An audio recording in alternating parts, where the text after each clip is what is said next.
Good evening, friends. I'm Shafali, welcoming you in my YouTube channel शुभारंभ। तो दोस्तों, आज हम बात करते हैं सेव द प्लैनेट के बारे में। मैंने ये पढ़ा कहीं कि save the planet for the future generations. तो मुझे लगा फॉर द फ्यूचर जनरेशंस तो ठीक है, अच्छी बात है, लेकिन हमारा क्या? हम अपने बारे में कब सोचेंगे? क्या हमें साफ़ हवा पानी नहीं चाहिए? क्या हम नहीं चाहते कि हम अच्छी तरह से जिएं? हमारे साथ भी हरे भरे भरे पेड़ पौधे हों, अच्छी बरसात हो, गर्मियों में अच्छी सी धूप भी हो तो सर्दियों में ठंड भी हो। लेकिन हम देख रहे हैं कि सर्दी गर्मी सब मिक्स होता जा रहा है। बॉम्बे जैसी जगह पर पिछले 10 सालों में मैंने पहली बार देखा जनवरी और फरवरी तक बरसात को। ये अच्छा नहीं है, अलार्मिंग है।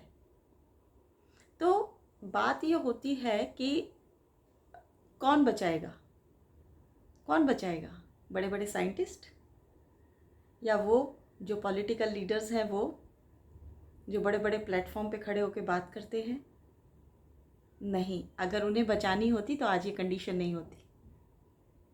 आज भी हर रोज़ एक फुटबॉल के मैदान जितना बड़ा जंगल हर एक मिनट में काटा जा रहा है। आप इसकी सीवियरिटी को महसूस कर सकते हैं। और मैं कोई बहुत बड़ी साइंटिस्ट या कोई बहुत बड़ी एनवायरमेंटलिस्ट भी नहीं हूँ, लेकिन मैं वो जानती हूँ जो छोटी छोटी बातें होती हैं, जो हमारे आदिवासी समझते थे। जंगल काटने नहीं देते थे। उत्तराखंड का चिपको मूवमेंट पूरी दुनिया में मशहूर था। बचा लिए थे उन औरतों ने पेड़, सिर्फ पेड़ को चिपक कर। हम लोग कहते हैं save the earth.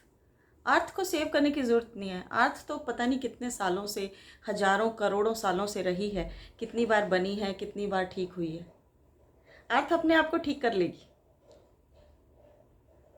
Save the whales, save the tigers, इतने बड़े बड़े नाम, और जबकि करना क्या होता है? एक छोटा सा काम जिसे हम सब कर सकते हैं, अपने घर से कर सकते हैं। Being a house wife, being a home maker, मैं मेरे घर से शुरुआत कर सकती हूँ। मैं रोज़ झेलती हूँ एनवायरनमेंट के पॉल्यूशन को अपने घर के अंदर। कैसे? मैं आपके साथ साझा करती हूँ। सुबह दूध आता है 6 बजे, घर के अंदर लेके आती हूँ और मैं कैंची से उसको ऐसे काटती हूँ, इतना बड़ा टुकड़ा प्लास्टिक का। और मैं हर रोज़ 4 पैकेट काटती हूँ। 4 पैकेट मतलब तकरीबन 1 बाय 1 इंच का स्क्वायर एक बन जाएगा मेरे घर में हर रोज़। 30 दिन में कितना हुआ? मेरी बिल्डिंग में 84 फ्लैट्स हैं। लगभग सभी घरों में यही दूध आता है। लगभग पूरे बॉम्बे में रोज 1 इंच दूध के पैकेट की कटिंग।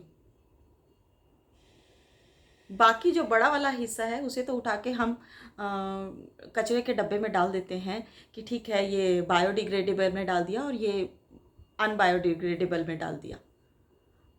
लेकिन वो जो 1 इंच, सोचा है कभी उसके बारे में? उसको तो हम नोटिस ही नहीं करते। इसके अलावा मैगी के पैकेट हैं, और मसालों के पैकेट हैं, पनीर के पैकेट हैं, सब्जियां प्लास्टिक में आ रही हैं। ये तो सुबह की शुरुआत है सर, धीरे धीरे आइए। अब आपका अखबार वाला अखबार लेके आता है, अखबार को एक रबड़ के अंदर लपेट के लेके आता है। वो रबड़ कहाँ जाता है, कभी सोचा है? निकाला और अखबार पढ़ने बैठ गए। पेन, या तो ऐसा पेन लीजिए कि जिसमें रिफिल डाली जा सके, लेकिन आज उतना टाइम किसके पास है कि उसको रिफिल कर सकें, पेन में शाही भर सकें? हम तो रोनाल्ड के, और मैं किसी ब्रांड को बदनाम करने की कोशिश नहीं कर रही हूँ। पेन लेते हैं, ख़त्म हुआ और फेंक देते हैं। एक बार भी नहीं सोचते कि वो पेन जाएगा कहाँ। कभी भी नहीं सोचते। कान साफ करने के ईयर बड्स, सोचा है साफ़ करने के बाद वो जो प्लास्टिक का, वो कहाँ जाएगा? क्या वो प्लास्टिक की जगह लकड़ी का नहीं लग सकता, वो बीच वाला पार्ट? और लकड़ी का भी क्यों लगे? क्या कोई और अल्टरनेट नहीं है? ग्लास का बन सकता है।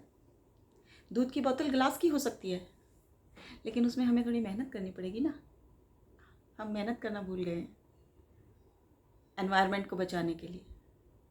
हम बात करते हैं एनवायरनमेंट की। हम पहले जो घरों में एक कपड़े धोने का साबुन और एक नहाने का साबुन, सब कुछ सफाई भी हो जाती थी, बाल भी धुल जाते थे, सब कुछ हो जाता था। लेकिन अब आपके घर के अंदर 15-20 तरह के शैम्पू और डिटर्जेंट्स हैं। कितना डिटर्जेंट जाता है हम वॉशिंग मशीन के थ्रू। क्या आपने अपनी कभी माइंडफुली उसके अंदर वॉशिंग मशीन में डिटर्जेंट डाला है कि ये डिटर्जेंट कहाँ जाके मिलेगा?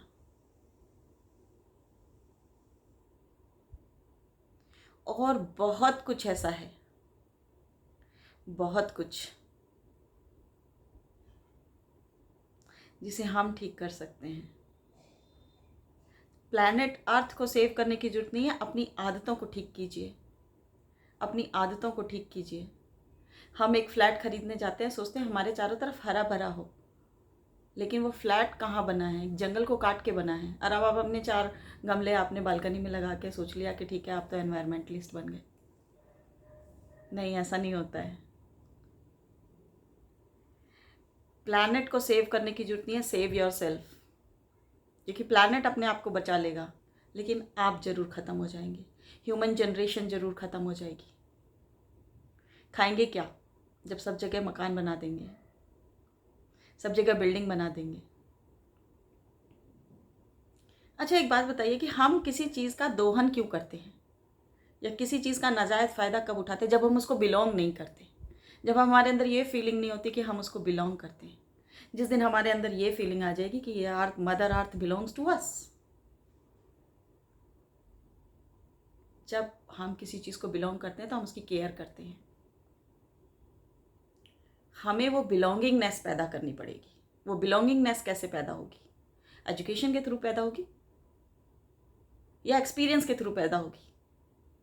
बजाय इसके कि आपको गंदा सा एक एक्सपीरियंस हो, उससे अच्छा है कि आप एजुकेट हो जाएं। प्लैनेट अर्थ की चिंता मत कीजिए, वो न जाने कितनी बार तहस नहस हुआ है और कितनी बार खड़ा हुआ है। आइस एज के बाद खड़ा हुआ है।